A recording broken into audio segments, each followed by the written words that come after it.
Good morning guys. आज हम लोग sigma bond and pi bond का कैलकुलेशन पढ़ेंगे कि सिग्मा बॉन्ड कैसे निकाला जाता है और पाई बॉन्ड कैसे निकाला जाता है।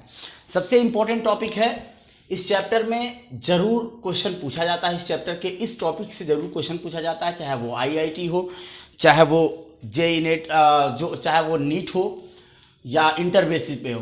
तो ये टॉपिक बहुत ही इम्पोर्टेंट है। तो इसमें आता है कि हम कैलकुलेशन कैसे करेंगे sigma bond and pi bond का। तो सबसे पहले आता है कि डबल बॉन्ड इक्विवेलेंट। अगर हम डबल बॉन्ड इक्विवेलेंट निकालना सीख गए तो हम सिग्मा बॉन्ड किसी भी मॉलिक्यूल में ऑर्गेनिक इनऑर्गेनिक मॉलिक्यूलेंट या कोवेलेंट मॉलिक्यूल में जो है हम किस तरीके से sigma bond and pi bond निकालेंगे। अच्छा, ये जो है ऑर्गेनिक और इनऑर्गेनिक मॉलिक्यूल के मिक्सचर में या ऑर्गेनिक मॉलिक्यूल के से जो है निकलता है sigma bond and pi bond. अगर टोटली इनऑर्गेनिक मॉलिक्यूल है तो डबल बॉन्ड इक्विवेलेंट से हम सिग्मा बॉन्ड कैलकुलेशन नहीं कर पाएंगे। तो डबल बॉन्ड इक्विवेलेंट जान जाते हैं पहले क्या है। डबल बॉन्ड इक्विवेलेंट ये पाई बॉन्ड को शो करता है, नंबर ऑफ पाई बॉन्ड्स और प्लस नंबर ऑफ रिंग को बताता है, नंबर ऑफ रिंग। अच्छा, अगर डबल बॉन्ड इक्विवेलेंट ये ग्रेटर देन 3 है और लेस देन 7 है तो नंबर ऑफ जो रिंग होगी 1 होगी, number of ring is equal to 1 होगी। अगर डबल बॉन्ड इक्विवेलेंट 7 से ज़्यादा है तो नंबर ऑफ रिंग 2 होगी। तो पहले आ जाते हैं डबल बॉन्ड इक्विवेलेंट का फॉर्मूला क्या होता है। Double bond equivalent is equal to है carbon plus 1 minus hydrogen plus halogen minus nitrogen upon 2। ये इसका फार्मूला होता है। अब यहाँ पे हम नोट कर लेते हैं कि ये जो H है ये हाइड्रोजन है, हाइड्रोजन,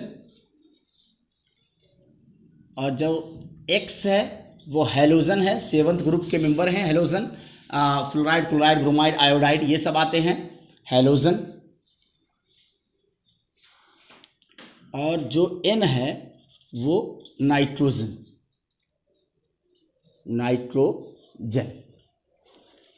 और C फॉर कार्बन। ये डबल बॉन्ड इक्विवेलेंट होता है।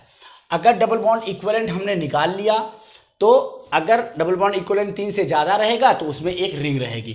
फॉर एग्जाम्पल C6H6, इसका हमें डबल बॉन्ड इक्विवेलेंट निकालना है।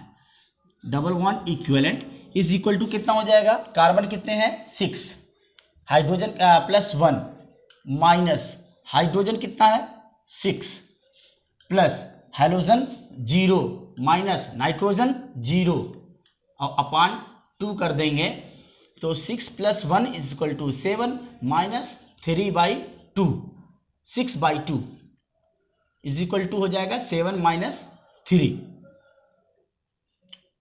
हो जाएगा 4। यानी बेंजीन के केस में डबल बॉन्ड इक्विवेलेंट आता है 4। अच्छा, डबल बॉन्ड इक्विवेलेंट 3 से ज़्यादा है तो इसमें 3 पाई बॉन्ड होंगे। और हमने कहा था कि अगर डबल बॉन्ड इक्विवेलेंट 3 से ज़्यादा होंगे तो उसमें एक रिंग होगी, तो +1 रिंग, एक रिंग हो गया। ये हो जाएगा, इस तरीके से हम इसका वो निकालेंगे। अब यहाँ पे आ जाते हैं कि हम नंबर ऑफ सिग्मा बॉन्ड कैसे कैलकुलेट करेंगे। Number of sigma bond is equal to होता है total number of atoms minus 1 और प्लस नंबर ऑफ रिंग। तो total number of atoms benzene के केस में हम देख रहे हैं। पहला क्या है, बेंजीन हमारा है, कितने एटम है 6 और 6 12 एटम है। Total number of atoms minus 1 plus number of ring कितने हैं, हमने डबल बॉन्ड इक्विवेलेंट से number of ring 1 find out कर लिया है कि बेंजीन में 1 रिंग है, तो +1 कर देंगे। तो 12 - 1 और +1 तो कितना आ जाएगा 12 -1 और +1 आ जाएगा 12। आ गया। तो कितने सिग्मा बॉन्ड है 12 सिग्मा बॉन्ड है इसमें। अच्छा, अब यहीं पे आ जाता है number of pi bond. Number of pi bond equal to होता है double bond equivalent minus number of ring, minus number of ring. वैसे एक चीज और है कि नंबर ऑफ पाई बॉन्ड हमने इससे भी देख लिया था। Double bond equivalent 3 pi bond वहां पे रिप्रेजेंट कर रहा था ये चीज, 3 pi bond +1। Number of pi bond is equal to हो जाएगा डबल बॉन्ड इक्विवेलेंट और minus number of ring. Double bond equivalent कितना है 4, रिंग कितनी है 1, तो 3 आ जाएगा इसका। ये आ जाएगा number of pi bond is equal to 3 आ जाएगा। तो हमने क्या देखा, डबल बॉन्ड इक्विवेलेंट क्या क्या शो करता है, नंबर ऑफ पाई बॉन्ड को बताता है, नंबर ऑफ रिंग को बताता है। डबल बॉन्ड इक्विवेलेंट 3 से ज़्यादा होगा और 7 से कम होगा तो एक रिंग होगी।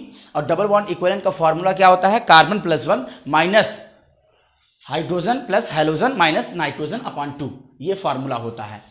यहाँ पर हमने बेंजीन का निकाला तो 6 + 1 - 6 + 0 - 0, क्योंकि हाइड्रोजन हेलोजन और नाइट्रोजन नहीं है, तो अपॉन 2 करेंगे तो 7 - 6 अपॉन 2, 7 - 3 = 4 हो जाएगा। Double bond equivalent 3, double bond equivalent pi bond और रिंग को बताता है, तो इसमें एक रिंग है, ये फाइंड आउट हो गया है, और 3 पाई बॉन्ड है। सिग्मा बॉन्ड का हमने देखा total number of atoms -1 plus number of ring. अब आ जाते हैं और सारे एग्जाम्पल पढ़ने। अब बहुत सारे हम थोड़ा सा प्रैक्टिस कर लेते हैं और सारे एग्जाम्पल में हम करके प्रैक्टिस कर लेते हैं। जैसे फॉर एग्जाम्पल कि C10H8, अब इसमें पूछ रहा है कि नंबर ऑफ सिग्मा बॉन्ड बताओ, नंबर ऑफ सिग्मा बॉन्ड बताओ। तो नंबर ऑफ सिग्मा बॉन्ड क्या हो जाएगा, नंबर ऑफ सिग्मा बॉन्ड। अच्छा, इसका अगर हम स्ट्रक्चर ड्रा करेंगे तो टाइम लग जाएगा।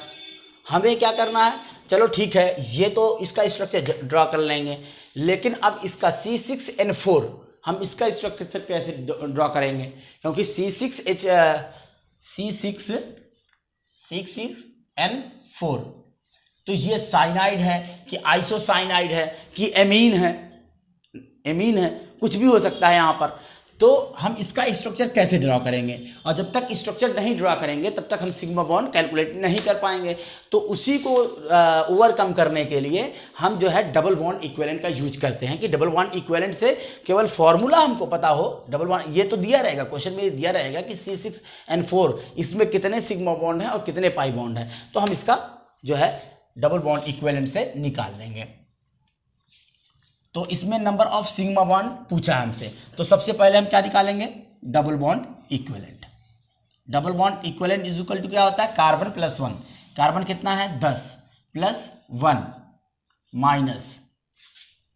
माइनस हाइड्रोजन कितने हैं 8 minus hydrogen plus halogen, halogen कितने हैं 0 प्लस नाइट्रोजन, नाइट्रोजन कितने हैं 0 अपॉन 2, तो कितना हो जाएगा 11 माइनस 8/2 यानी 4, यानी यहाँ पे कितना आ गया 5। अच्छा, यहाँ पर 7 से कम है, डबल बॉन्ड इक्विवेलेंट कितना है 7 से कम है, तो इसमें कितने, तो हम यहाँ से देख लेंगे कि number of double bond equivalent 5 है, तो इसका मतलब 4 पाई बॉन्ड है, 4 पाई बॉन्ड है और प्लस एक रिंग है। ठीक, अब हमको यहां पर निकालना है number of sigma bond, number of sigma bond.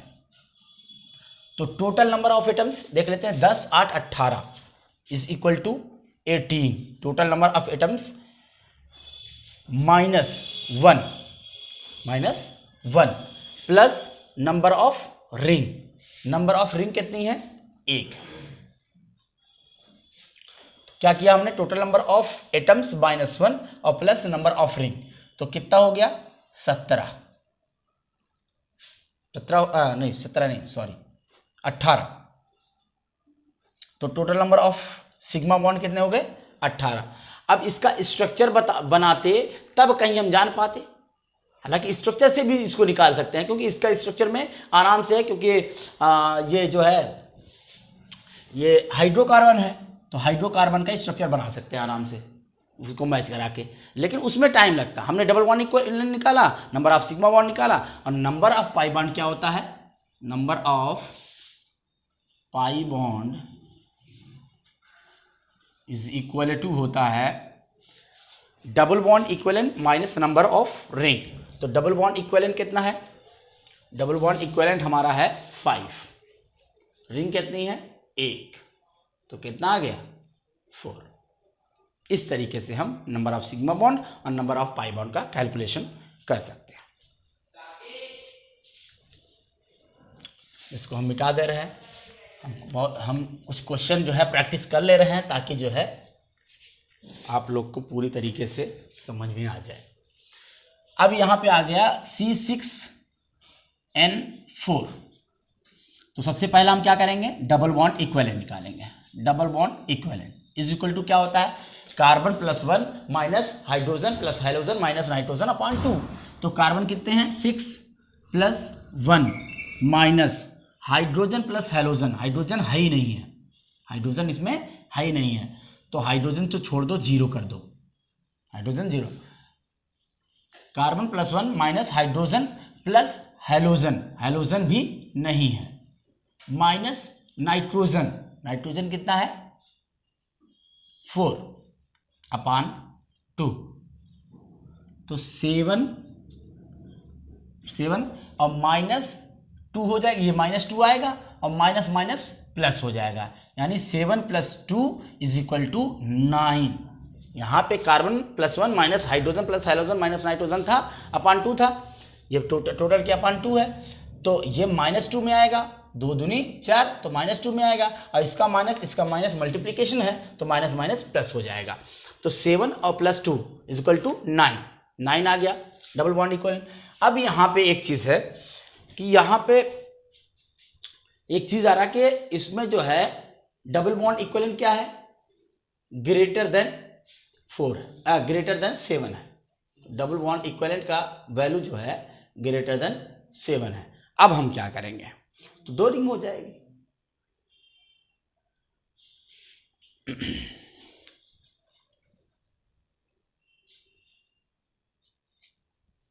तो इसमें जो है हम क्या करेंगे, ग्रेटर देन 7 है। अच्छा एक चीज़ और है कि इसमें रिंग नहीं होगी, उसका रीज़न ये है कि इसमें नाइट्रोजन है, वो हाइड्रो एल्केन के लिए होता था, ये हमने बताया था कि ऑर्गेनिक मॉलिक्यूल के लिए, ये ऑर्गेनिक मॉलिक्यूल, इनऑर्गेनिक मॉलिक्यूल के लिए नहीं है, वो पाई बॉन्ड को शो नहीं करेगा।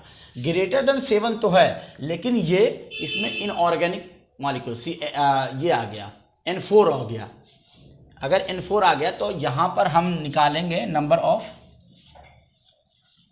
Sigma bond, number of sigma, total number of atoms कितने हैं 6 4 10, total number of atoms -1 plus number of ring 0 मानेंगे। अब यहाँ पे एक चीज़ देखना है, जब कभी भी कार्बन हाइड्रोजन के अलावा कोई भी एलिमेंट आ जाए, एकदम ध्यान से सुन लीजिएगा, जब कभी भी कार्बन हाइड्रोजन के अलावा कोई और एलिमेंट आ जाए तो double bond equivalent number of ring हम 0 मान लेंगे, नंबर ऑफ रिंग 0 मान लेंगे =0।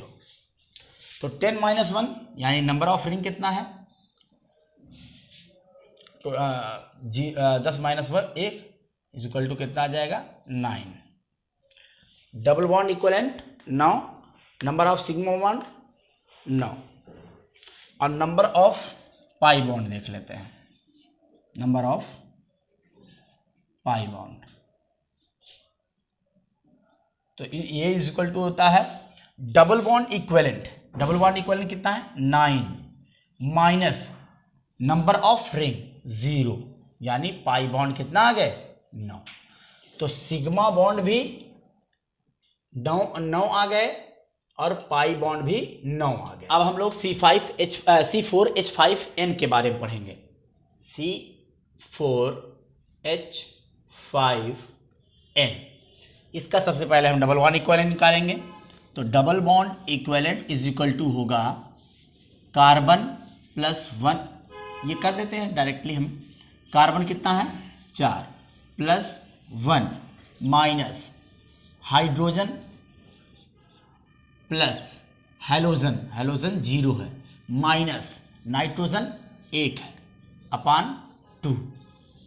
तो कितने आ जाएंगे 5 माइनस 5 माइनस 1 4 अपान 2 यानी 2, यानी डबल बॉन्ड इक्विवेलेंट कितने आ गए 3। अच्छा, चूंकि इसमें N है यानी ऑर्गेनिक के साथ एक इनऑर्गेनिक एटम है, एक इनऑर्गेनिक एटम है, तो इसकी वजह से डबल बॉन्ड वैसे भी जो है 0 होगा और 3 भी है।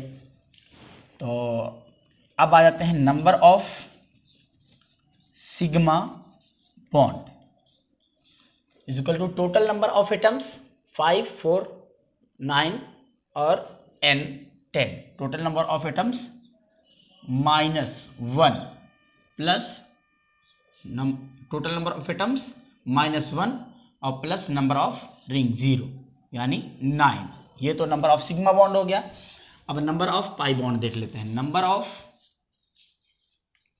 पाई bonds, number of pi bond is equal to क्या होगा double bond equivalent, double bond equivalent minus number of ring -0, तो पाई बॉन्ड कितना आ गया 3। तो इस तरीके से C4H5N के बारे में पढ़ लिया। अब हम लोग अगला एग्जाम्पल देखेंगे H2SO4 के बारे में। H2SO4, अब यहां पर इनऑर्गेनिक मॉलिक्यूल आ गया। यही आपको बताना चाह रहे थे कि double bond equivalent inorganic molecule में अप्लाई नहीं होगा, इसलिए हम डबल बॉन्ड इक्विवेलेंट से हम नंबर ऑफ सिग्मा बॉन्ड और नंबर ऑफ पाई बॉन्ड का कैलकुलेशन नहीं कर सकते हैं। इसका हमें फाइनली स्ट्रक्चर ड्रॉ करना होगा और स्ट्रक्चर हमें किसे वैलेंस बॉन्ड थ्योरी के अकॉर्डिंग ड्रॉ करना होगा। तो यहाँ पर देख लेते हैं सल्फर सेंट्रल एटम है, सल्फर सेंट्रल एटम होगा और इसमें इसकी बेसिसिटी एसिड है, इसकी बेसिसिटी कितनी है 2 है। इसके पिछले लेक्चर में ये सब बता चुके हैं। तो इसकी बेसिसिटी 2 है। तो ये double bond oxygen, double bond oxygen और single bond OH, single bond OH, यहाँ पे बेसिसिटी ये हो गई। अच्छा, ये डाइवैलेंट है, ऑक्सीजन क्या है डाइवैलेंट है, तो 2 बॉन्ड बनाएगा। अब रही बात कि ऑक्सीजन डाइवैलेंट है और उसी के ग्रुप में सल्फर भी है। ऑक्सीजन सल्फर एक ही ग्रुप के 6 ग्रुप के मेंबर हैं। अगर ऑक्सीजन सल्फर 6 ग्रुप के मेंबर हैं तो क्यों सल्फर 6 बॉन्ड बनाया है जबकि ऑक्सीजन 2 ही बॉन्ड बनाया है? तो हमने एक लाइन बता चुके हैं कि ऑक्सीजन सेकेंड पीरियड का एलिमेंट है, ऑक्सीजन सेकेंड पीरियड का एलिमेंट है, जबकि सल्फर कितने हैं थर्ड पीरियड का एलिमेंट है। जो सेकेंड पीरियड के एलिमेंट होते हैं वो वैलेंसी कितने, जितनी उसकी वैलेंसी होती है उतने ही बॉन्ड बनाते हैं, वैलेंसी कितने बनाते हैं, जबकि थर्ड पीरियड के जो एलिमेंट होंगे वो वैलेंसी शेल इलेक्ट्रॉन के बराबर बॉन्ड बनाएंगे। और वैलेंसी शेल इलेक्ट्रॉन क्या होता है? यही ग्रुप नंबर को शो करता है, ये ग्रुप नंबर को शो करता है। यही कारण है कि सल्फर 6 बॉन्ड बनाया है, ऑक्सीजन 2 ही बॉन्ड बनाया है। ये चीज हो गया। तो हमें क्या देखना है कि सल्फ्यूरिक एसिड पर डबल बॉन्ड इक्विवेलेंट नहीं लगा। ये सारी चीजें जो है number of sigma bond, number of pi bond, ये नहीं कैलकुलेट किए। अब हमें स्ट्रक्चर में देखना होगा कि जो है नंबर ऑफ सिग्मा बॉन्ड और नंबर ऑफ पाई बॉन्ड हम कैसे कैलकुलेट कर रहे हैं। तो अब यहाँ पे देखना होगा, सिंगल बॉन्ड में एक सिग्मा होता है, डबल बॉन्ड में एक सिग्मा एक पाई होता है। ये चीज हमें पता होना चाहिए। तो 1 sigma, 2 sigma, 3 sigma, 4 sigma, 5 sigma, 6 sigma, ये हमारे पास कितने आ गए? 6 सिग्मा बॉन्ड आ गए। 1 2 3 4 5 6 सिग्मा बॉन्ड आ गए। अब पाई बॉन्ड देख लेते हैं। पाई बॉन्ड हम इसका पाई बॉन्ड देख लेते हैं। तो 2 डबल बॉन्ड है, एक ये, तो इसमें एक सिग्मा एक पाई था, तो एक पाई है, इसमें एक पाई है, सिग्मा तो हमने देख लिया, तो 2 पाई बॉन्ड, 2 पाई बॉन्ड। तो जब भी इनऑर्गेनिक मॉलिक्यूल आएगा तो वैलेंस बॉन्ड थ्योरी के अकॉर्डिंग हम उसका जो है स्ट्रक्चर बनाएंगे, उसका सिग्मा बॉन्ड और पाई बॉन्ड देख लेंगे। तो थैंक्स फॉर वॉचिंग। अगर वीडियो अच्छी लगे तो लाइक शेयर सब्सक्राइब जरूर करें।